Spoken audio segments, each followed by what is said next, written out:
The 12 Dancing Princesses. A fairy tale by Brothers Grimm. There was a king who had 12 beautiful daughters. They slept in 12 beds all in one room, and when they went to bed, the doors were shut and locked up. But every morning their shoes were found to be quite worn through as if they had been danced in all night, and yet nobody could find out how it happened or where they had been. Then the king made it known to all the land that if any person could discover the secret and find out where it was that the princesses danced in the night, he should have the one he liked best for his wife, and should be king after his death. But whoever tried and did not succeed, after 3 days and nights, should be put to death. A king's son soon came. He was well entertained, and in the evening was taken to the chamber next to the one where the princesses lay in their 12 beds. There he was to sit and watch where they went to dance, and, in order that nothing might pass without his hearing it, the door of his chamber was left open. But the king's son soon fell asleep, and when he awoke in the morning, he found that the princesses had all been dancing, for the soles of their shoes were full of holes. The same thing happened the second and third night. So the king ordered his head to be cut off. After him came several others. But they had all the same luck, and all lost their lives in the same manner. Now it chanced that an old soldier, who had been wounded in battle and could fight no longer, passed through the country where this king reigned. And as he was traveling through a wood, he met an old woman, who asked him where he was going. "I hardly know where I am going or what I had better do," said the soldier. "But I think I should like very well to find out where it is that the princesses dance, and then in time I might be a king." "Well," said the old dame, "that is no very hard task. Only take care not to drink any of the wine which one of the princesses will bring to you in the evening, and as soon as she leaves you pretend to be fast asleep."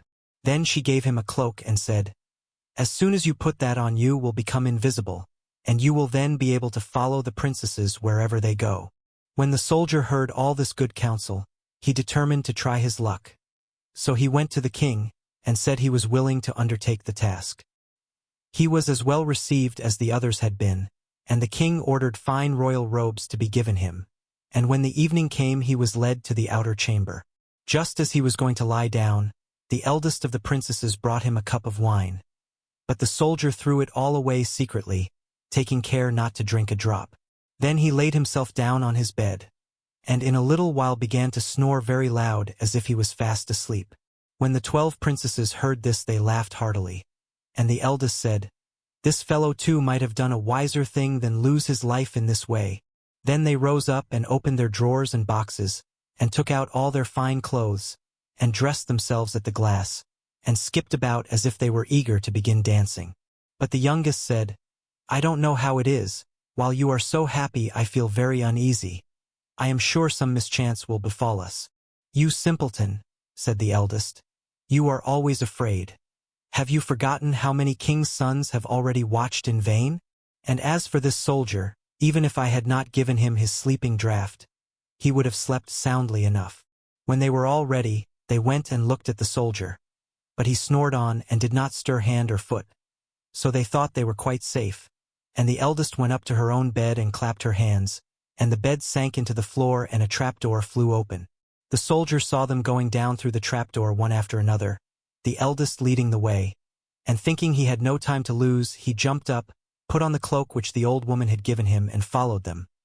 But in the middle of the stairs he trod on the gown of the youngest princess, and she cried out to her sisters, "All is not right. Someone took hold of my gown." "You silly creature," said the eldest. "It is nothing but a nail in the wall."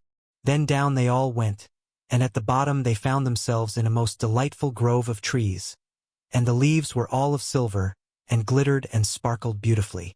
The soldier wished to take away some token of the place. So he broke off a little branch, and there came a loud noise from the tree. Then the youngest daughter said again, "I am sure all is not right.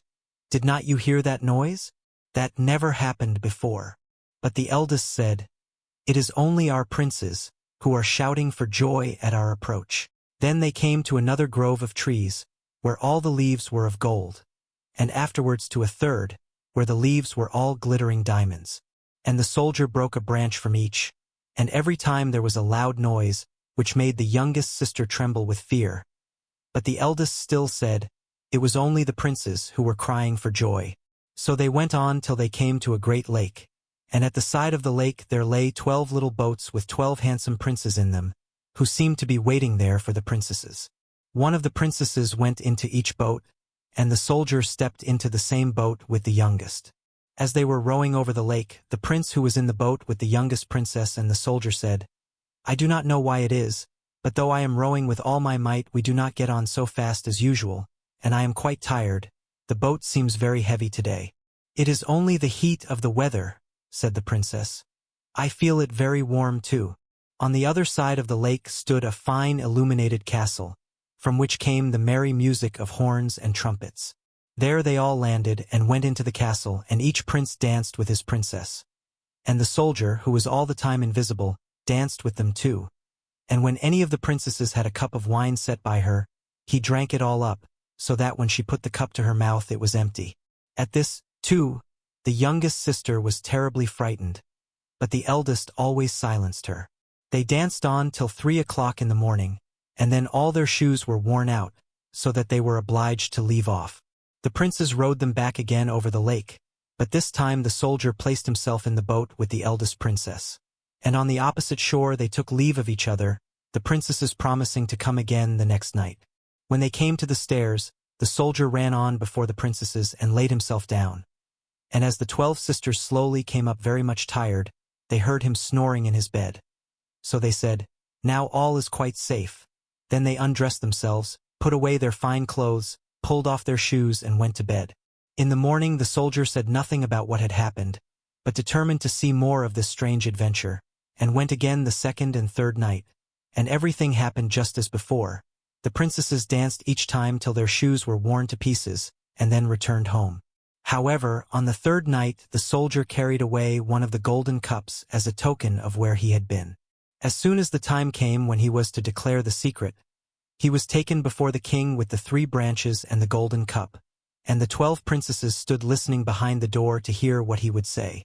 And when the king asked him, "Where do my 12 daughters dance at night?" he answered, "With 12 princes in a castle underground." And then he told the king all that had happened, and showed him the 3 branches and the golden cup which he had brought with him. Then the king called for the princesses and asked them whether what the soldier said was true. And when they saw that they were discovered, and that it was of no use to deny what had happened, they confessed it all. And the king asked the soldier which of them he would choose for his wife. And he answered, "I am not very young, so I will have the eldest." And they were married that very day, and the soldier was chosen to be the king's heir.